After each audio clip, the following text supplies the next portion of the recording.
Hai semuanya, welcome to YouTube channel Bibi Rina dan Paman Ray. Hari ini gue mau bikin video sesi tanya jawab. Soalnya ada beberapa pertanyaan yang teman-teman nanya dan pertanyaannya itu sama. Jadi gue bisa jawab semuanya di sini. Tapi gue mau cerita dulu. Jadi waktu pas gue baru balik kerja, gue liat pintu flat gue kebuka lebar. Gue pikir flat gue dirampok. Bukannya gimana ya, soalnya beberapa bulan lalu gue lagi nonton TV sama laki gue di ruang tamu. Jam 7 malam itu ada orang yang ngebel. Gue sama laki gue itu kalau misalkan kita nggak ada janji sama orang lain, kita nggak bakal buka gitu loh. Nah, jam 9 malam ngebel lagi nih untuk kedua kalinya. Tapi itu 2 kali dia ngebel jam 9. Gue nggak mau buka dong, tapi gue cek nih ke depan. Ternyata udah ada orang berdiri di depan pintu gitu. Begitu gue buka sedikit dulu pintunya, nggak gue buka lebar ya, karena kan gue nggak tahu siapa. Ternyata ada satu cowok di depan, terus di sampingnya itu ada cowok lain. Tapi karena di sebelahnya sini tuh kan tembok ya, jadi cuman gue yang bisa lihat, sedangkan laki gue itu berdiri di belakang gue, di belakang pintu, jadi dia nggak ngeliat. Tapi gue bisa tahu yang di sebelahnya ini ada orang lagi di depannya. Ya janggal deh pokoknya perilakunya. Terus dia awalnya bilangnya, saya dengar dari orang kalau step elektrik saya ada di sini. Terus gue bingung kan, step elektrik apaan? Gue waktu itu nggak tahu step elektrik itu apaan. Gue taunya kalau lu bilang sepeda elektrik gue tahu gitu ya. Tapi kalau step gue nggak tahu apaan. Terus gue bingung, jadi gue langsung nanya sama laki gue, step elektrik apaan? Nah laki gue langsung nanya sama itu orang, siapa yang bilang kalau misalkan step elektrik lu ada di sini? Coba kasih tahu namanya. Terus gue bilang kan, Pak, ini sih artinya ada orang yang mau ngejelekin nama suami saya, gue bilang gitu. Tapi matanya dia jelalatan ke dalam flat gue atau nggak? Dia kayak pengen tahu isi flat gue tuh apa gitu. Akhirnya debat kan, laki gue kan orangnya kalau misalkan tahu dia bener gitu, istilahnya hajar bleh gitu kan. Laki gue bilang, udah aja, kenapa nggak telepon polisi, kata laki gue. Kata dia, polisi nggak ngebantuin. Terus laki gue bilang gini, udah kalau nggak gue yang telepon aja polisinya. Gue juga takut aja tonjok-tonjokan gitu, karena udah mulai ribut ya. Setelah laki gue bilang mau telepon polisi, dia langsung bilang, kayaknya stepnya nggak mungkin di sini deh katanya, soalnya badan lu kegedean. Ya soalnya laki gue kan memang badannya gede banget kan, kayaknya kalau dia naik 2 step juga patah langsung 2 step. Laki gue bilang, udah kita telepon polisi aja kata gitu kan, karena dia orang ditanya juga sama laki gue, dipaksa siapa yang kasih tahu, dia nggak ngasih tahu gitu. Begitu laki gue ke dalam ngambil handphone, itu orang cepet-cepet keluar, cepet-cepet lari gitu, karena tahu kan laki gue mau telepon polisi. Ternyata begitu laki gue keluar itu kan badannya dikeluarin itu kan, terus dia ternyata laki gue bilang di situ ada perempuan juga, jadi tuh di totalnya yang pasti sih ada 3 orang. Gue bilang sama laki gue, kayaknya mending kita telepon polisi deh, kalau sampai nanti ada kejadian lagi kita udah ada report gitu loh. Akhirnya laki gue telepon jelasin ke polisi, terus kan polisi nanya bentuknya kayak apa, orangnya kayak apa. Akhirnya gue juga kasih tahu teman-teman kerja gue ya, karena kan teman-teman kerja gue banyak juga yang single, terus banyak yang punya anak kecil. Gue bilang, hari ini ada kejadian gini, jangan sembarangan buka pintu. Udah gitu anak-anak jangan disuruh buka pintu sendiri, bahaya gitu kan. Soalnya gue pikir-pikir, untung laki gue ada di rumah. Coba kalau misalkan gue sendiri, itu kan bisa juga kan dia langsung nyergap gue 3 orang ke dalam gitu. Gue bisa apa gitu kan. Ada teman kerja gue kasih foto, Rin, yang ini bukan orangnya. Gue bilang, iya bener yang ini nih yang datang ke tempat gue bilang gitu. Ternyata itu tuh memang lagi dicari polisi. Guys, kalau misalkan yang baru pertama kali datang ke Belanda, hati-hati ya, maksudnya jangan suka sembarangan buka pintu gitu, karena kan memang namanya baru pemula. Gue juga dulu nggak ngerti sama sekali. Setelah laki gue bilang, pokoknya kalau misalkan gak ada janji sama orang, jangan pernah buka pintu gitu, bahaya. Makanya begitu gue pulang kerja, gue lihat pintu gue kebuka, gue udah lemes banget. Gue pikir gue dirampok gitu kan. Gue udah jalan pelan-pelan ke dalam. Gue bilang, aduh, gue udah di pikiran gue, barang gue udah hilang nih semua gitu kan.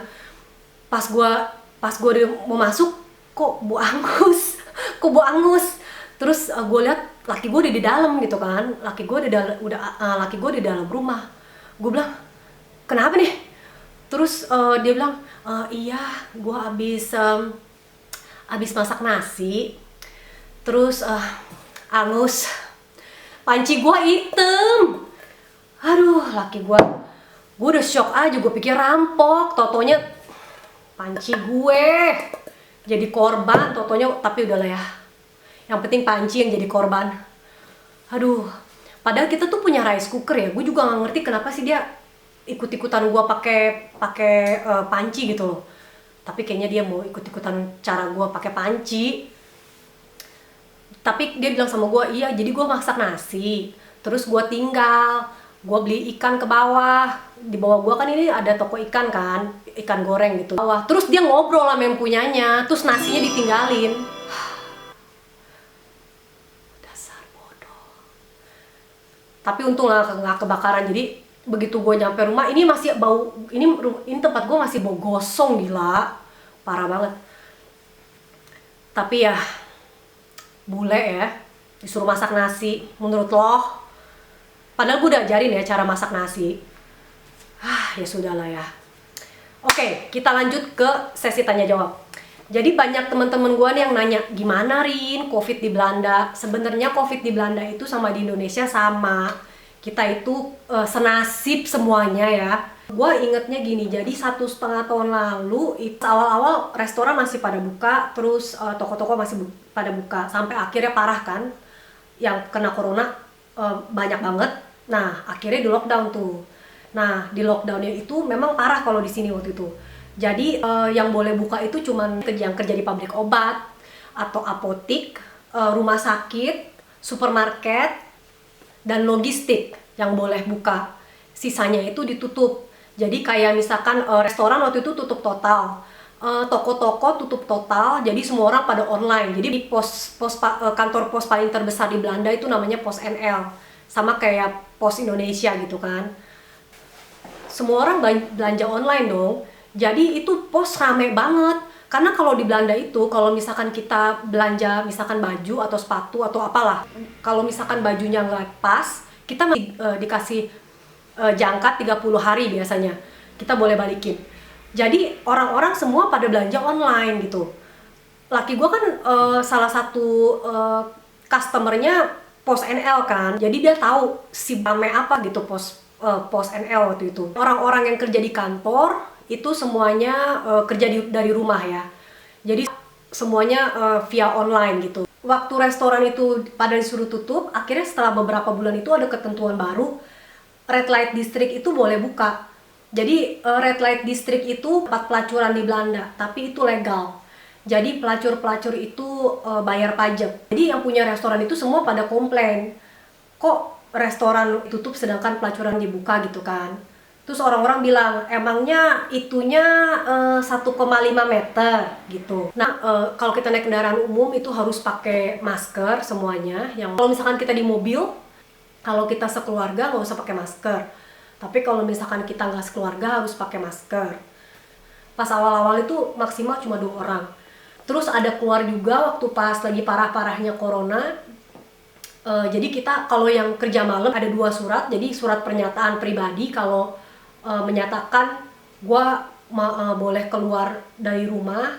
Nanti ada pilihan itu, kerja atau mau antar anjing keluar untuk BO, atau keadaan darurat, misalkan harus ke dokter lah atau ada yang meninggal kayak gitu-gitu boleh gitu. Tapi nah yang satu lagi ini dari kantor, jadi surat pernyataan karyawan yang ada shift malam gitu. Jadi biar kalau misalkan ada pemeriksaan gitu di tengah jalan dia tahu, oh ini habis pulang kerja gitu. Jadi kalau kita pergi keluar di atas jam waktu itu di atas jam berapa ya? Jam 10 kalau nggak salah. Gue lupa ya, udah rada lama soalnya, Bo. Jadi waktu itu pokoknya mengingatkan gue zaman-zaman SMP.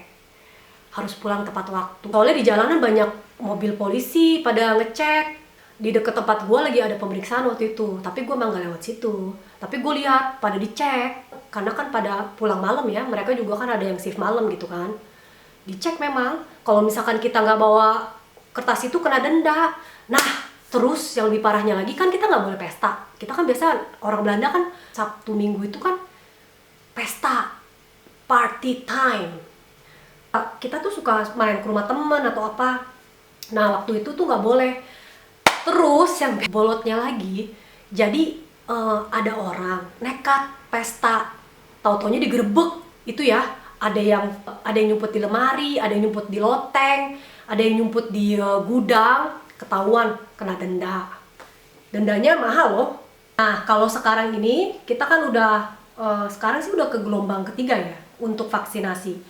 Jadi yang gelombang pertama itu, ini gue udah catet nih karena ini banyak banget tuh nama-nama obatnya. Oh my god. Jadi gue cerita gue dulu ya. Mertua gue dapet yang gelombang pertama itu barengan sama orang-orang yang kerja di rumah sakit. Itu mereka dapatnya AstraZeneca sama Moderna. Jadi kalau di sini kita dapatnya itu pertama dari pekerjaan, dan yang kedua dari umur.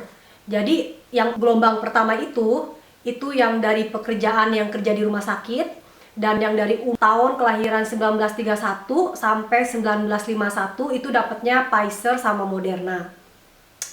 Terus kelahiran 1952 sampai 1960 itu AstraZeneca, Moderna sama Pfizer. Terus 1961 sampai 1981 itu dapatnya Pfizer, Moderna, dan Janssen. 1982 sampai 2003 itu Pfizer dan Moderna. Tapi ini juga dipisah ya, jadi kayak ada orang-orang yang misalkan kayak resiko medis yang sakit saraf, obesitas sama Down syndrome, itu mereka ada ketentuannya lagi gitu. Kita itu dapet surat panggilan, gue juga dapet. Ini yang kedua kali, karena yang pertama kali gue nggak biasa ikut karena kan habis operasi hidung. Ini kita dapat surat panggilan, nanti abis itu kita harus daftar untuk vaksinasi gitu. Oke guys, jadi kalau misalkan masih ada yang mau tahu tentang COVID, boleh deh tulis di komentar, nanti lain kali gue bahas lagi kali ya, biar puas gitu. Dan pertanyaan kedua yang sering banyak teman-teman gue nanya itu, kenapa YouTube channelnya namanya Bibi Rina dan Paman Ray? Kenapa nggak Bibi Peggy, karena gue SMA dipanggil Peggy. Terus kenapa nggak Enci Rina, karena gue pas kuliah dipanggil Enci Rina. Jadi gara-garanya tuh gue sama keponakan gue waktu itu kita ke mall. Kita ada challenge waktu itu, kita nggak boleh pakai bahasa Inggris. Jadi semua yang kita lihat, kita harus semua pakai bahasa Indonesia. Jadi misalkan kita lihat Victoria's Secret, terus keponakan gue bilang, kita ke rahasia Victoria yuk. Atau misalkan Superdry, kita ke sangat kering sekali yuk gitu. Jadi kalau misalkan mereka salah, ditabok gitu ceritanya. Jadi kan biasanya mereka panggil si Ray, Uncle Ray kan. Tapi kan karena berhubung gak boleh pakai bahasa Inggris, jadi mereka harus panggilnya Paman Ray, dan gue akhirnya Bibi Rina. Dan sampai sekarang kebawa lah itu gitu. Terus untuk orang-orang yang nanya, Rina, itu lu mancungin hidung? Terus gue bingung ya, ini dia nonton atau enggak? Karena gue ada video yang tentang operasi hidung kan ya, tapi itu sebenarnya bukan buat mancung hidung, itu untuk gedein lubang hidung gitu loh, karena penyempitan. Terus ada yang suka nanya, Rin, di sana banyak gak makanan Indo? Tentu. Di sini ya, laki gue tiap minggu beli tahu sama tempe. Jadi gue tuh tiap minggu makan tahu dan tempe cuy. Karena laki gue tuh kalau misalkan tempe sama tahu habis tuh dia beli lagi. Jadi gue tuh selalu seminggu sekali makan tempe.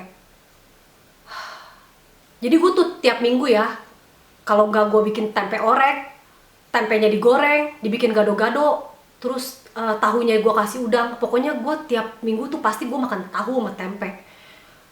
Makanya gue pintar. Gue tuh selalu masak masakan Indonesia, soalnya laki gue tuh lebih suka masakan Indo daripada masakan Belanda. Jadi laki gue itu waktu ke Jogja juga sama gue pertama kali waktu pas masih zaman pacaran, kita ke Jogja, dia nyarinya rawon. Gue nggak kenal rawon. Gue kenalnya rawon tuh dari dia. Gue pikir apaan tuh rawon? Ternyata enak. Gue baru tahu kalau rawon itu enak. Tapi nanti gue bikin video juga nih tentang makanan-makanan Indo di sini ya. Jadi kalian tahu sebanyak apa sih makanan Indo? Banyak cuy. Belanda itu tuh kayak Indonesia kedua, tahu nggak sih? Di sini tuh ada teh botol, ada Indomie, mie sedap, tahu, tempe, jengkol. Nanti lu bikin vlog juga nggak tentang masakan? Kagak. Soalnya gue itu sebenarnya jujur ya nggak bisa masak. Gue itu belajar masak pas di Belanda. Jadi gue pas awal-awal pindah ke sini itu, gue nggak bisa masak sama sekali. Jadi apa yang gue perbuat adalah waktu itu gue masak karena gue nggak bisa masak. Jadi gue masukin semua bumbu yang ada di kulkas, gue masukin itu ke kuali. Sampai akhirnya gue bilang sama nyokap gue, "Mah, nggak bisa masak." Kan soalnya dari kecil nggak pernah diajarin masak, gitu kan. Di sini keteteran cuy. Jadi untuk orang-orang yang mau pindah ke sini, belajar masak dulu karena Anda nanti berakhir dengan cuma makan roti dan kentang goreng. Oke guys, sampai segini dulu ya sesi tanya jawabnya. Kalau misalkan ada yang mau tanya-tanya lagi, jangan lupa taruh di komen di bawah ini. Tulis aja semua komen. Yang mau hina, bolehlah. Kita kan temen.